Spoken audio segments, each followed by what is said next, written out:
Thank you so much, everyone, for joining. My name is Mikey Mhenna. I'm really happy that everyone's on the call. Everyone, welcome Mahdi to the presentations. Hi, everyone. Like Mikey said, my name is Mahdi. And in terms of my sort of fascination with this topic, it sort of just came from a question, a very simple question I had, where, I mean, if you do a simple Google search on, if you do say like the Moors, you'll get pictures like this that I've shown on this first title slide. And, you know, you'll have several groups of people talking about the Moors as if there's, you know, they have some sort of affinity to them.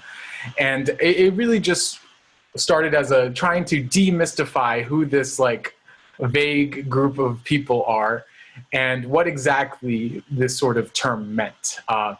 And like a bigger question like behind this is like, well, if these are what like the Moors supposedly look like, and the Moors are said to be the, you know, North Africans, like Maghrebi North Africans are like the descendants of these people, quote unquote, then why don't they look like them? For the, like the majority of them look like them.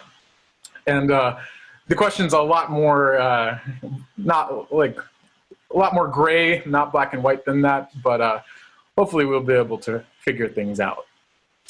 So in terms of an outline, that's a picture of a black moor fish. I don't know why they named it that. I just thought it was funny and it looked weird. But I'm going to start with some contemporary examples of where we see the figure of the Moor in popular culture in the West.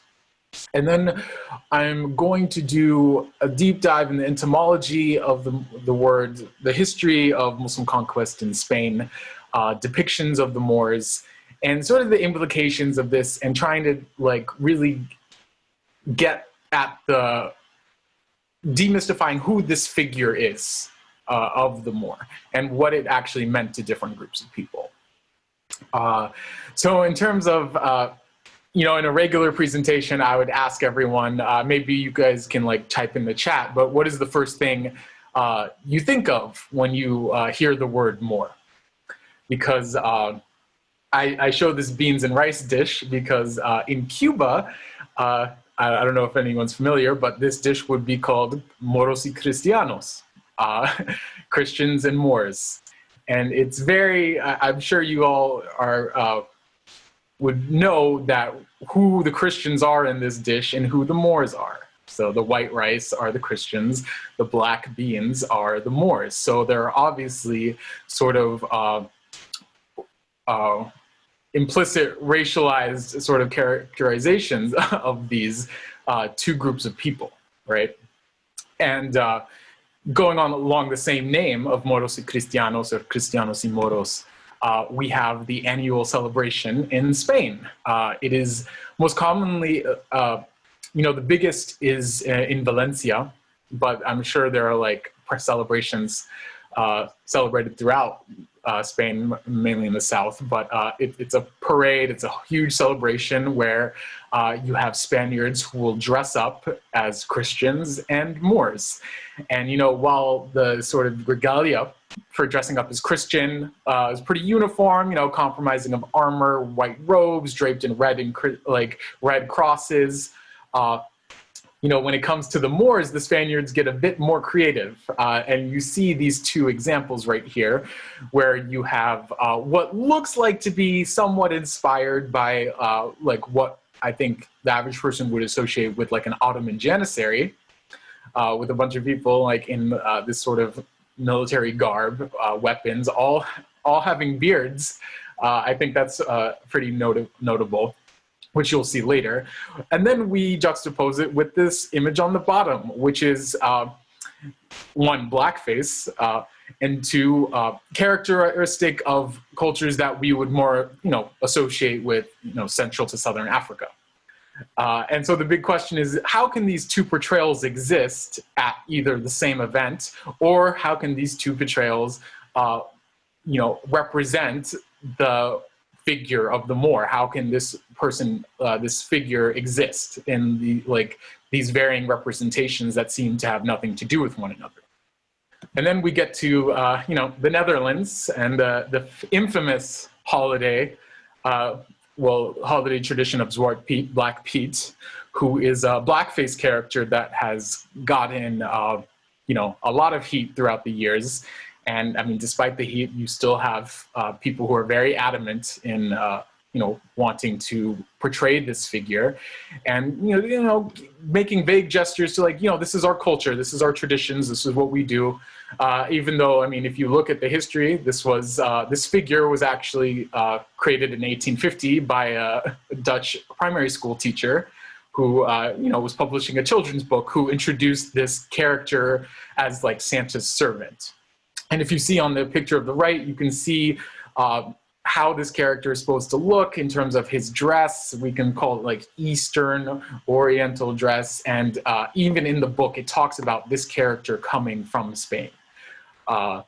And to this day, you have Dutch folks dressing up as this character. And while there's some more progressive ones who, instead of doing like straight on blackface, they'll do like, you know, soot to like represent chimney ash going down a chimney. It's still widely practiced. And then the last contemporary example would be the Moorish heads of Sicily. And, you know, in a larger sort of note, black Moor jewelry in general.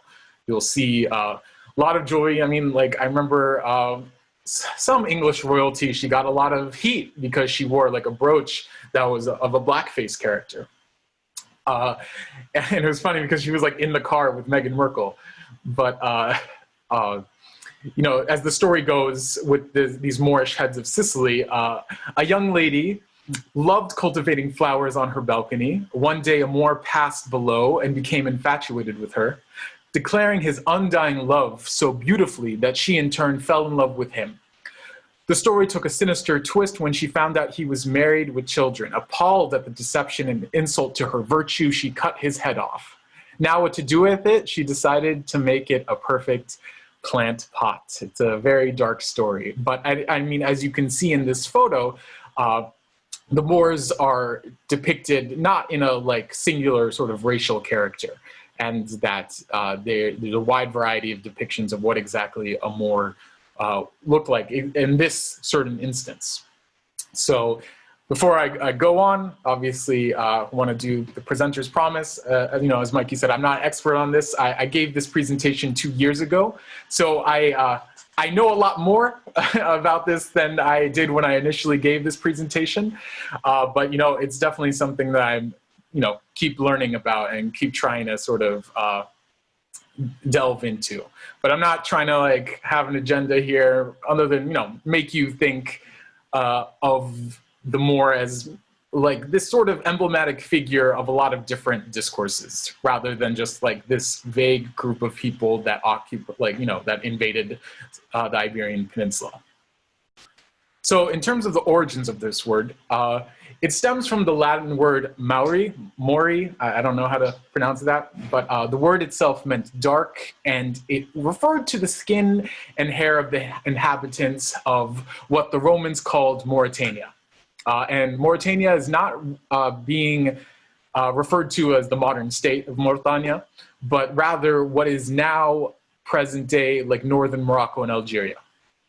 And, you know, from the very beginning, this term was a geographical designation. It wasn't necessarily talking about a shared set of cultural values, practices, like racial character. Rather, it was really just talking about this group of people from this particular geography. And this would be the way people would generally think about it until 7/11, when people, when, you know, like Muslim conquest started in the Iberian Peninsula. But I mean, a big thing is sort of, this is like, it's trying to make this sort of otherness, this sort of figure not native to Europe, but rather to having this like inner sort of African essence. And this sort of essential sort of quality of the Moor is going to transform, but also inform larger conceptions of how we think of race and racialization. So in terms of history, so we have, the conquest that started in 711, often attributed to be led by Tariq bin Zayd. He was an Amazigh general. And, it was, several years before, people were, like the Iberian Peninsula was under Muslim rule. But it's interesting because if you read, there's this one chronicle, the Mosa Arabic Chronicle of 754, which is actually not that long after the initial invasion. It was written by a Christian living in Al-Andalus, and it's one of the earliest accounts of the conquest of 711. And it's interesting in that it describes the invading force of Muslims without any sort of racial animus, but it just describes them as invading Arabs and Moors. So this gives sort of the sense that, at least at the time, to this particular Iberian Christian, there was a conception that Moors were in fact different from Arabs. There's not really a background on how this difference was known, whether people were just in tune with linguistic differences or just knew these sort of vague ethnic sort of demarcations. But they knew that, yes, while all of them seemed to be Muslim, there was some sort of difference, and that the Moors had this African essence that Arabs at this point didn't. And I mean, it changes though. By the 12th and 13th century, you have, talking about the Abdurrahman III. He was a 10th century Umayyad caliph. You have this epic tale in the 13th century by this Spaniard who, if I could read it, he's talking about, again, the events of 711, the downfall of Spain. He says, "The Moors of the host wore silks and colorful cloths, which they had taken as booty. Their horses' reins were like fire. Their faces were pitch as black. Their handsomest among them was black as a cooking pot, and their eyes blazed like fire. Their horses swift as leopards, their horsemen more cruel and hurtful than the wolf that comes at the night of the flock of sheep. The vile African people who were not to boast of their strength nor their goodness. They do not take God as a guide, but the stars. They have made them, the stars, a new creator. There are others among them who know many charms and can create very evil simulations with their spells. The devil teaches them how to stir up the clouds and wind." And I mean, this is a very different sort of characterization of this group of people. And I mean, this is obviously being written a lot later than the initial thing I read. And, its themes of racial dehumanization, religious demonization of, they converge in this text where, it underscores not only the Muslims' religious and cultural otherness, but also more particularly their foreign racialized African origins, and they're misplaced, and thus they have a temporary presence as outsiders, supposedly without roots in the Iberian Peninsula, and coming from surely a darker, sort of more sinister land, right? And if I could, I'm just trying to find something else. And this is a trend that you'll see in a lot of what we could call proto-nationalist Iberian Christian writings that would end up fueling the eventual Reconquista in the 15th century. And I mean, there's another story, it's La Chanson de Roland. It was an epic that was actually talking about a battle, the Battle of Roncesvalles, I think, which was a rather unimportant skirmish between Charlemagne and some Basque forces, Basque, not Muslims, but it decides to retell this story and give a revision and talk about this epic battle between Christians and Muslims. At one point, the author talks about this and connects this to the Greek defense of Thermopylae against the Persians of the 5th century. And, it goes to show that this conveys that the Moors are the most recent iteration of outsiders to supposedly a threatening Western European civilization, Christendom, if you will. And it's interesting because, I mean, at this point, Persians are not Muslim, like with like in their battles with the Greeks. There's mostly Zoroastrian at this point. So, I mean, it gives the sense that Islam is not even within the bounds of like the Abrahamic faith. It is something much more sinister, much more heretical, which we'll see become a theme.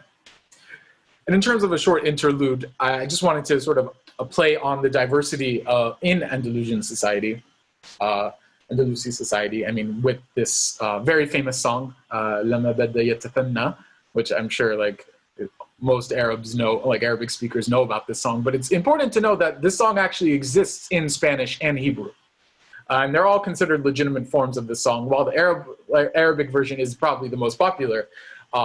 This shows that, you know, there was a history of collaboration. Like we always talk about Al-Andalus as like the golden age of Islam. And that's not to say that there wasn't, you know, knowledge production, advancement. There was, but we also have to contend with the fact that there was great violence. A lot of people suffered under Muslim rule at certain points, and then eventually Muslims and Jews would suffer under eventual Christian conquests. And then another sort of interlude is this interplay between the figure of the Moor and the figure of the Saracen. And this is sort of outside the bounds of my topic because I didn't really do that much reading on like this figure of the Saracen, but it's also a common term that you'll see. I mean, in the same La Chanson de Roland, it talks about the general Abyssim in the forefront rides a Saracen. He is as black as molten pitch. So it's at points, the Saracen can be used interchangeably with the Moor, but more often than not, you know, if you played like Age of Empires 2 on the computer, you know that there was the civilization of the Saracens led by Salah ad-Din al-Ayyubi. And they were this group that was more, the word had more association with the Arab East, with the Levant, with Anatolia, than it had with North Africa. And if anyone knows the actual like etymology of the word Saracen, a lot of people say it actually comes from the Arabic word like sariqin, like saraqa, to steal, the stealers, the invaders, the plunderers, if you will. But if anyone has anything to share about that, I would really be interested to know. But I just sort of wanted to have that interspace. But now we're going to go to some depictions. And in my previous, like the first time I gave this presentation, I tried to make this narrative of like, oh, you know, this is how it ebbed and flowed throughout the ages, and trying to make it digestible. But this time around, I just want to show these pictures, talk about what they might have meant for that particular group, and just talk about like, you know, how different groups of people saw the Moors. Because it's like, it's one thing to ask like, who were the Moors? But it's more important to ask like, who were the Moors to which group of people? So we have the first depiction, which is actually coming out of Basra in Iraq. And it's by a cleric, his name is Al-Hariri. And, you know, he has a long name, Abu Muhammad al-Qasim bin Ali, yeah. But he was a government cleric in the Seljuk Turkic Empire. And he was commissioned to write this sort of epic poem about the Moorish conquests of Spain. And if you see this picture below, it is exactly that. It is, you know, a military campaign of Moors and like detailing their victory in Spain. And if you look at them, I mean, it's very obvious that like this deviates from every other depiction of the Moors because they look in what most people would say is like a Central Asian sort of Turkic look, which gives the impression that it wasn't really about, you know, trying to like accurately describe this group of people, but no, it was actually linking the Seljuk Empire to a larger narrative of Islamic conquest and like power vis-a-vis Christendom. So making them in the image of the Seljuk Empire might have been, you know, a way to sort of convey that. And then we have one of the oldest, I think it is the oldest manuscript from Al-Andalus that includes the depictions. And it's of a 13th century Arabic love story of, you know, these two people, Riyad wa Riyad. And it's interesting because the depiction here is, you know, they're very like sort of vague in terms of where they're from. You can really only talk, like, sort of discern their Muslimness, if we want to even call it that, from like the stuff they're wearing. And this sort of things, like the stuff they're wearing, would become important in later depictions on how to demarcate Moors from Christians. And that brings us to the Cantigas de Santa Maria. And it is an epic of 420 poems that were also have musical notation, so it was meant to be sung. And this was done in the 13th century. And as you can see, this comes to be probably one of the most, I would say, accurate depiction of Moors as a cosmopolitan group of people. So, I mean, if you can see, you have what we would say are like white Moors, but they have beards, they have turbans. There's like specific signifiers that they do make to make them like make the, you know, the looker know, like, no, these are Muslims. But you also have what we see as, you know, Black Africans in this group, this campaigns, like just brown skinned people. And, you know, I have a couple more of these, but, you know, it just shows that, like, at least in the 13th century to this particular author, there wasn't a sense of like totally associating Muslimness, Moorishness to a particular phenotypical, like phenotypical features. But I mean, maybe in terms of skin color, but then we see these beards, we see these turbans, we see these sort of different signifiers, and sort of showing how people like envisioned a human, human difference. And then there's more here. So you see, different.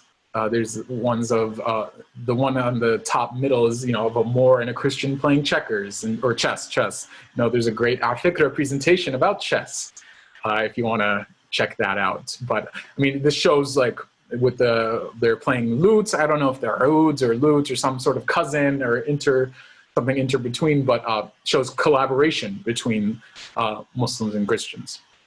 But then we get to 15th century depictions, and on the left we have Abu Abdullah Muhammad the 12th, and the famous Leo Africanus, who was an Amazigh sort of scholar who was working within the courts of the Catholic Church, and he became one of the foremost sort of intermediaries between Europe and the African sort of world, where he did a lot of ethnographic studies to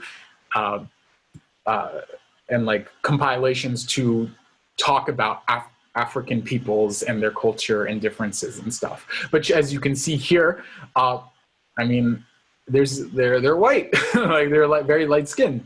But it's important to note that again, these are depictions, and Leo Africanus was purported to have converted to Christianity. It's sort of vague, his sort of religious beliefs, but there's this common thread that you'll see in medieval texts that talk about, they show scenes of the Moor giving up Islam, converting to Christianity, and suddenly their skin whitens, their offspring stop being deformed, and it gives this idea that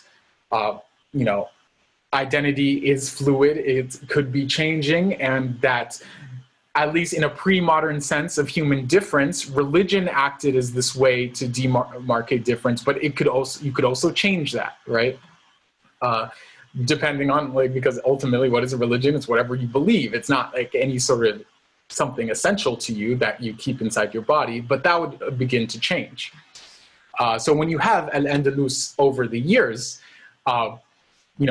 in the north, that's where like a lot of sort of proto-nationalist sentiment, where it was, taking a foot and, projected sort of this vision of a Christian Iberia, and you know, the eventual Reconquista arguably served as the principal linguistic vehicle for suppressing the indigenous nature of Andalusian Muslim cultural heritage in Iberia, because at this point, Muslims have been there for centuries. You know, so this it's interesting that we keep sort of like that there are discourses that try to like impose this African essence on what are now just Iberian Muslims, to show that like these people are ultimately foreign. They're not, you know, of the like true Iberian stock, and a lot of nationalist narratives sort of linked sort of proto-Spanish Iberianness to pre-Islamic conquest Visigoth, and try to create this like digestible narrative of like indigeneity, like, you know, sort of custodians of the land that that Muslims just could never have claim to. So like, you know, it enabled Christians in 13th century Castile to dismiss as foreign the substantially mixed Andalusian Muslim population to their south, as well as Castile's own, you know, Muslims, and disregard the extent of social and cultural ties among Andalusis, including Muslims from Africa. Christian longing for a world of religious, cultural, ethnic, and political unity rather than diversity effectively interfered with and rewrote the cultural history of the peninsula in accordance with the polity that they not only imagined for themselves, but also then constructed for their new religious and linguistic community. That doesn't include Arabic, doesn't include Islam, you know.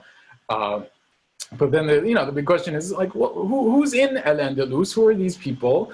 And, you know, there's different groups. There, you know, there's different languages were being spoken: Arabic, Latin, Proto-Spanish, Amazigh dialects, Hebrew, Ladino, were all being spoken. And, you know, of the Arabs who were there, they're not just from, you know, Arab populations that came to settle in North Africa. There was also large populations from Yemen, large populations from Syria. And in the eventual exodus, you would see a lot of them going back to Syria, which, you know, you can see that in sort of evidence of musical styles and architecture. But, you know, like, let me see, like, and there was a lot of movement, like during the Almoravid dynasty, Morocco engaged with several West African polities, which brought West African slaves and free men up to North Africa and in turn Iberia. But I mean, the big sort of thing here is, like I was talking about how medieval texts sort of talked about the conversion of Moors to Christianity would like make, you know, could make them like white. You know, while this seems as this sort of like, oh, okay, people can change their identity, they're not fixed, but it's also very fixing in the fact that such transformations can, like, while they can be like indicative of a somewhat fluid notion of identity, they can also be seen to tighten the association of particular skin color and bodily attributes with particular faiths or moral qualities, which is, I mean, it's important to understand this. This is like key to racial ideology that we see in like the later centuries. And it's like very key to like, you know, 19th century race science that we like always deride. But I mean, you know, you look at, for example, like a very contemporary context, in far right circles in Greece, there was this intense conversation and debate because when you had waves of Syrian refugees coming into Greece, the big question for these some of these far right groups was like, okay, well, I mean, should we advocate for a hijab then? And because one, that sort of goes along with our values as Christians, as Greeks, and it goes along with what we think as Greek heritage. But also, if we ban people wearing hijab, how will we know who's Muslim and who's not? Because the big, like, sort of what's getting revealed in this like discourse is the fact that they know that like Syrians, Turks, Greeks are not really racially different. So we need to find different ways to mark a difference in order to like perpetuate nationhood, like national identity. And the same sort of thing happened in Spain with the Reconquista. So, you know, it says, such Spanish anxieties were provoked by the fact that Iberian Jews, Christians, and Muslims were often not usually physically distinguishable from one another. Hence, they needed to find a distinction that lay deeper inside under the sort of like epidermal layer, or I don't know, like a purity of blood or a purity of faith. So in 1480, the Inquisition formalized the correspondence between the two by proclaiming that religious faith was manifested in purity of blood. Thus, differences of faith indicated different interior essences, and faith was not a matter of individual choice. So in sort of defining and like reifying Spanish, sort of like a Spanish political and national community, it's like turned to these sort of unseen essences that lay trapped within, you know, Iberian Muslims and Jews, to make sure that like there was no sort of way that one could be like become a Christian, because everyone is imbued with a Muslim essence that they just can't change. A Jewish essence that they can't change.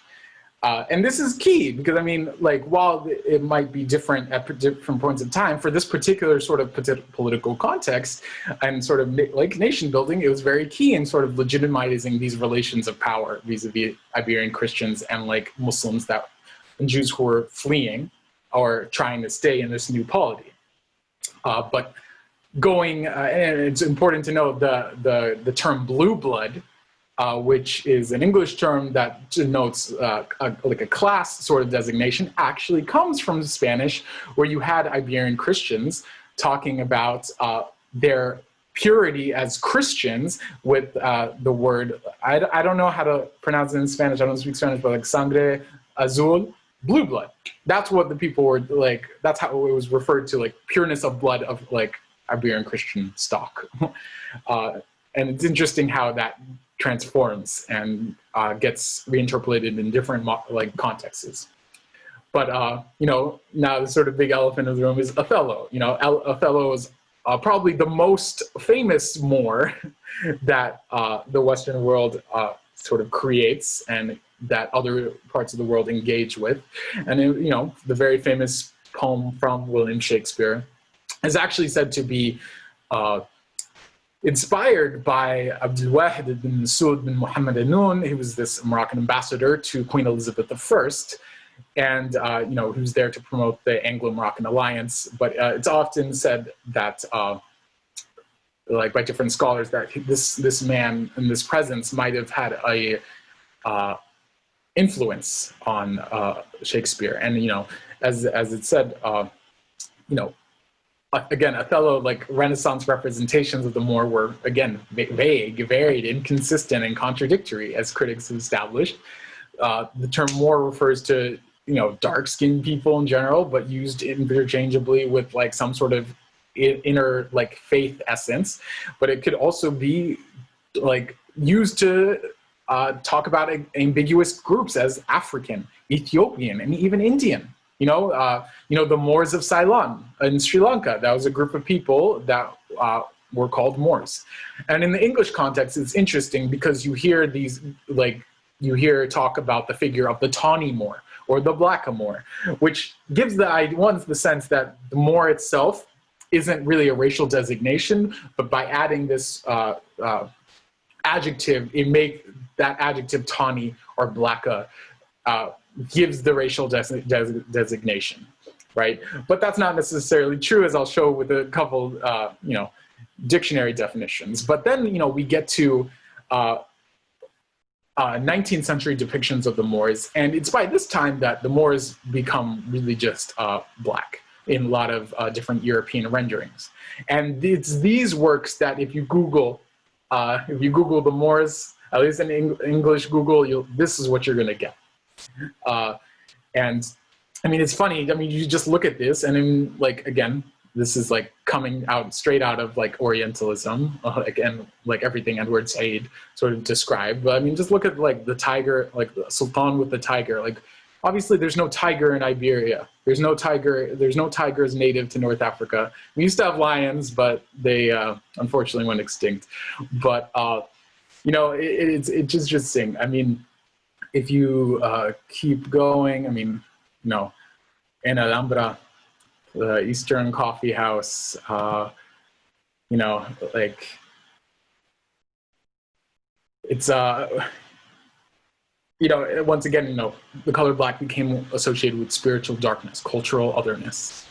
But then when we get to definitions themselves, it's, you know, it sort of goes against this idea of the tawny Moor and the black Moor, because if you look at all these different definitions in the 18th century and 19th century, it's like, it seems pretty clear what a Moor meant to at least the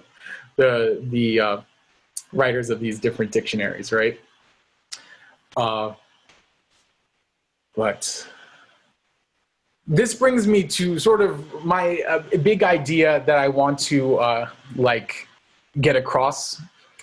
That so I'll start with sort of like a mini summary. Since Muslim invasions of Spain in 711 CE, the figure of the Moor remained an ambivalent figure within Western imagination. The term Moor or Maori was originally used to designate people hailing from the region of Mauritania, an ancient Roman province that included northern Algeria and Morocco. Throughout the centuries, though, the word was quite protean, coming to refer to a wide variety of people who fell somewhere in the intersection of being Muslim, dark-skinned, and lacking an imagined European essence.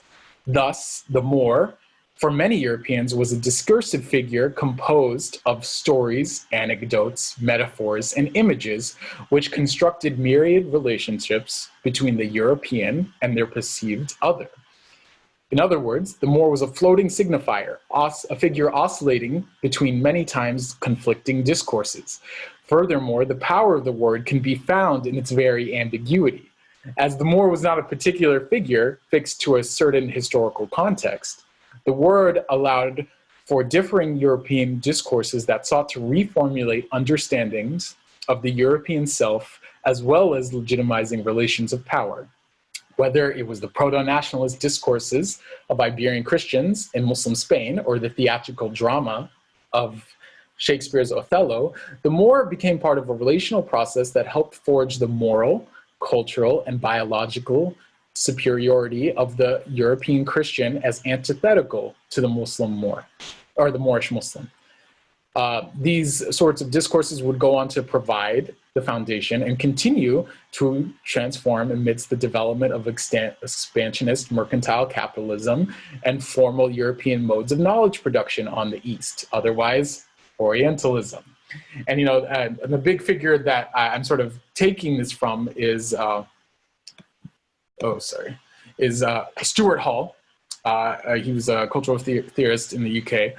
And, you know, in sort of talk, he took this linguistic term of the floating signifier, and he provided it within his framework of race.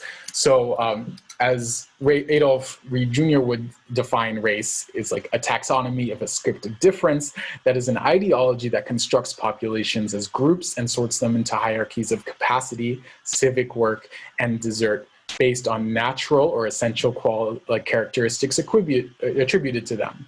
So race is one of those constructed classifications that aim to legitimize like forging existing hierarchies or forging like new social hierarchies or existing social hierarchies. Furthermore, it reinforces hierarchies of wealth, power, privilege, and most importantly, division of labor.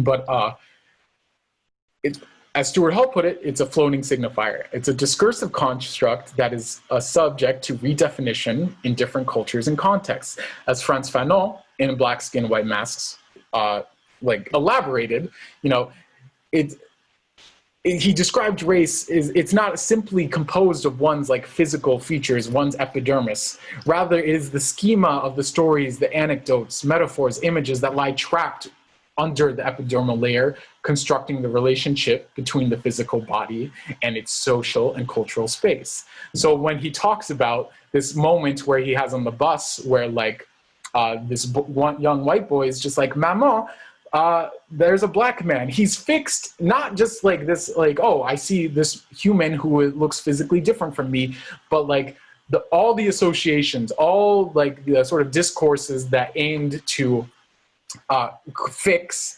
and create this figure, that's like what Fanon is talking about. You know, and it's not important. What's important here is not like, I'm not just saying, oh, race isn't real. I mean, it is a social construct, but like we shouldn't say race isn't real, therefore we should disregard it. I mean, no, phenotypical differences do exist in the world, but what matters are the systems of thought and language we use to make sense of this difference. And unfortunately, you know, for the past few centuries, the dominant systems of thought hailed from European institutions that aim to quantitatively prove European superiority over the rest of humanity. And with that, I mean, I want to turn to two sort of more contemporary examples, not contemporary, but like more recent examples of this that aren't coming from Europe, actually. So people that aren't really interacting didn't even have some sort of interaction with the Moor. And it was important, like most of Europe didn't have an interaction either. I mean, like Spain, yes. A lot of other like Europeans didn't like interact with what we would call a Moor. And the first is the Moorish Science Temple of America. This was a group that came in the 1920s. Its base was in Chicago. And they were a national and religious organization founded by Noble Jew Ali. And their whole sort of doctrine was the belief that Black Americans were in fact the descendants of the Moorish Empire. And through the ravages and violence of the institution of slavery, lost their cultural values and ultimate, sense of identity. And so by, there was this sort of like pseudo-Islamic text that they called it a Quran, but it was actually like a compilation of different, different Bible sort of iterations with some like Quranic verses. But, the big thing here is like that the doctrine was intended to provide Black Americans with a sense of an identity in the world and promote civic involvement. So if you hear like the stuff he's talking about, hey, we need to open businesses. We need to be like participating in local politics. We need to respect law and order. And he attributed all these sort of virtues of being like an upstanding, upright citizen to the values of the Moor. It didn't matter like whatever Europeans said of the Moor. It's the fact that this Moor, a discursive figure, came to represent what he thought were, the modern sort of values that Black Americans needed to reclaim in order to make claims to American political citizenship and modernity. You have this movie in the 1960s, and it's called El Cid. It's talking about again more like Muslim conquests, and this guy right here, he's basically a fanatic. Just for a small paraphrasing, he's like, the Prophet has commanded us to rule the world, wherein all your land of Spain is the glory of Allah. Burn your books, make warriors of your poets, let your doctors invent new poisons for our arrows. I will sweep up from Africa and the empire of Allah, the true God will spread first across Spain, then across Europe, and then the whole world. And this sort of depiction is really reflecting, one sort of Cold War era, but also renderings of Muslims as this sort of civilizational antagonist to the West that we would come to be very familiar with, in sort of a post 9/11 world. But it's not being informed by the particular discourses coming out of Europe, because the Moor, because of the ambiguities, because of the conflicting discourses, that's where, like I said, that's where its power comes from. I mean, it's important to know that, I'm actually reading this book called Racecraft, and it's talking about the American sort of context. But the big sort of argument it's putting out is we need to stop talking about race in terms of these ontological sort of things that exist, but also as something that comes as a result of racism. Race is inscribed and informed by different sort of material practices and cultural attitudes so racism creates race. And while we can go for days talking about how racism is a very irrational sort of way to think about it, about the world, yeah, it's illogical. It's not supposed to make sense. And I think my issue when I first did this presentation was like trying to make sense of it. That's like exactly like where the power comes from. But it's important to know that just because it doesn't make sense, it's not logical, doesn't mean it has like, it doesn't have a rationality, you know, like for something like witchcraft, for example, like we can point towards a lot of things that aren't logical about like witchcraft, but there is a rationality that creates a certain sort of life world for people that operate within it and like operate within the rules set by like, you know, race, like magic, witchcraft, but also I think it's a very sort of interesting comparison. But in terms of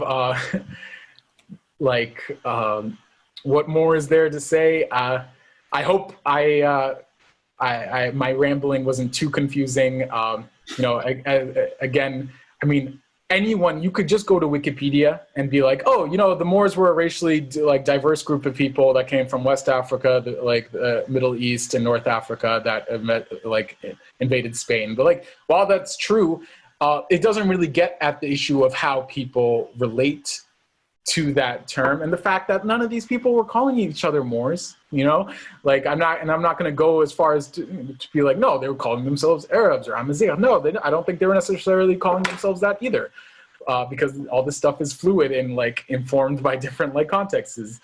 But it's important to know that the figure of the Moor is this figure that is like constant, like subject to constant reconstruction, based on different contexts for like, you know, promoting different like sort of agendas.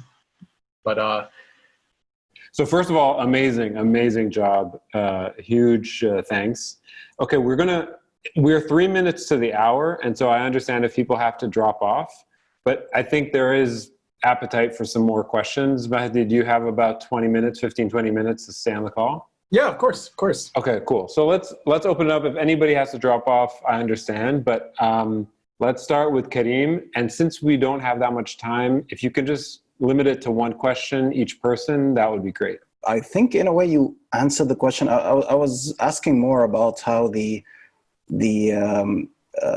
Arabs viewed themselves rather than how they were viewed or identified as Moors. But in a way, I understood later on that it was specifically about the term Moor and what it means. So in a way, let me change the question a bit. Is it, why do you think, Mahdi, it matters to identify that word or to try to define it, even though you specifically mentioned that the word sort of evolves with time towards the end of the presentation? With certain political connotations or whatever it means. But for example, does it matter for Black South Africans today to try and research the word kafir, or a word that was assigned in a time of otherness, or assigned like why does this question matter to us as Arabs today, or as people associated with the Middle East? So thank you very much. I think sort of the big thing we just like have to understand is that like the sort of categories that we understand ourselves to be are not like essential things that have existed for all of time, you know?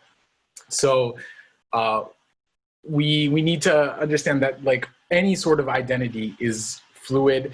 It is changing in different like political contexts, and like, you know, I don't know, in my sort of like sort of background, I mean, we can talk about you know, Amazigh indigeneity. We can talk about sort of trying to reclaim some sort of authentic past that was erased, but ultimately that one, that's like impossible to just sort of like rewrite history to say that like certain things didn't happen, that we can truly reclaim something, but also talk about how like ultimately like what we know as something like Amazigh is informed by like the interaction with Arabs. I mean, you don't like people like in antiquity weren't talking themselves, you know, like what we would now call like an Amazigh tribe in Libya and Morocco weren't like talking about themselves in some sort of like political unity, but now they do. And why is that? Why,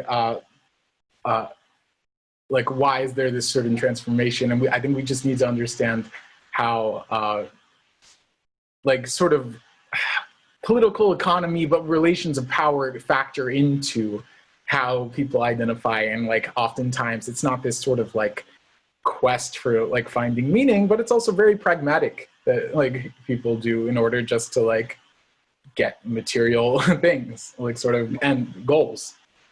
Thanks, Ahmed. Karim, if you're ready, you can go ahead and ask your question. Hello, everybody. Thanks, Mahdi, for your great presentation. I really enjoyed it. A lot of respect for all the knowledge you were able to stitch together in a very nice story. My question was, is there a connection between the name Moors and El Moravidin? That's something I honestly don't know. I mean, I don't know if any of the Moroccans in the chat could help me out with this one. But I mean, I know El Moravidun, I don't know how that actually figures into, the Latin etymology of this word. And I mean, if that has anything to do with because I mean, Murabatun has a very different sort of context and meaning in Arabic. But I mean, I don't even know what is the sort of origins of the English word Morocco. Because I mean, obviously in Arabic, it's a very different, a Maghrib is that's a geographical sort of category talking about our proximity to the Arabian Peninsula. But I couldn't tell you how that they fit in, and in terms of sort of the etymology of Morocco, Marrakech. I don't know. I mean, ultimately, I know different Amazigh dialects have something to do with it, but it's just something I'm not really familiar with. Mahdi, really quick question. You can try to answer in a minute or two, just because I wanted to keep it moving. But did you get a sense of how the Umayyads from Iraq and Syria were writing about the quote unquote Moors in Arabic? Do you have a sense of what the terminology really looks like from historians in sort of written word at the time? No, that's a good question. I mean, from the in the weed sort of history, I mean, you have this Umayyad sort of polity that is established in Al-Andalus after the invasions. That was this sort of alternative polity. But in terms of how people were relating to how people in the Arab East were talking about it, I mean, other than just sort of flowery language of this sort of lost paradise, or the literal paradise on earth, I don't know how people were talking about Arabic speakers, Amazigh speakers, because I mean, we could go that's a whole nother sort of can of worms of what Arabs were how they were referring to indigenous North Africans, right, at that time. But I don't know. Yeah, I don't know if you know anything. I don't know, but thanks. Okay, Usman, and then Lamia, Sabrina, Mace, and then Alia will be our last one. Hi, can you hear me? Yep. Yeah. Hi, thank you, Mahdi. That was a great talk. I wanted to ask you a little bit more about, and maybe you can reflect a little bit more on the racial politics of Shakespeare, because the thing with Othello is that I always found him a bit of a problematic character in that he's meant to be the sympathetic character, the one that in liberal circles has said, oh, we've got this Othello, he's a good guy, but then he ends up murdering Desdemona, so he's not the best positive representation. But what was always interesting me about it, and this is where my question is the figure of Iago himself. So I found it interesting that he uses the name Iago because, of course, who is Iago, the patron saint of which country? It's Spain. So I'm sort of wondering what the sort of racial politics is in that kind of milieu that Shakespeare is sort of getting at there, and what the significance of that is. Oh, these are all really good questions. I mean, it's important to note that, like, again, like a lot of people in England are not interacting with these so-called Moors. I mean, at this point, yeah, Moors are sort of understood to be these people or remnants of people that were in Muslim Spain. But there's this key, I don't know if I can find it here, key moment, like when Queen Elizabeth, trying to find the excerpt because it was really interesting. Basically, she called for the expulsion of all Moors from England at that point. And it's, okay, I found it. Hence, when Elizabeth I of England tried to expel great numbers of Negroes and blackamoors from her realm, authorizing a slave trader to take possession of them, she also called them infidels, having no understanding of Christ or his gospel, who had crept into her realm from Spain, implying they were Spanish Muslims. But, I mean, these people would not have necessarily been dark-skinned, and Elizabeth's terminology appears contradictory and hard to interpret unless we keep in mind the overlaps between the discourse of faith and the discourse of, like, the body. And, this this translates into a whole, discussion on, like, the history of English slavery and its contradictions and overlaps. But in terms of exactly what, Shakespeare was doing, I mean, there is this, like, figure of, like, the noble Moor, like the tragic Moor that I think is embodied with Othello, that is, like, worthy, like has the ability to be redeemed in some sort of way, whether that is through accepting Christianity or, accepting whatever we want to call European values. I mean, I know, like, and it's not like there are instances of Moors as very, like, revered folks. Like I think Saint Maurice, he's a Christian saint who is like a black man who is referred to as a Moor. So, I mean, there were different avenues, like, that people had for the Moor as, this redeemable figure.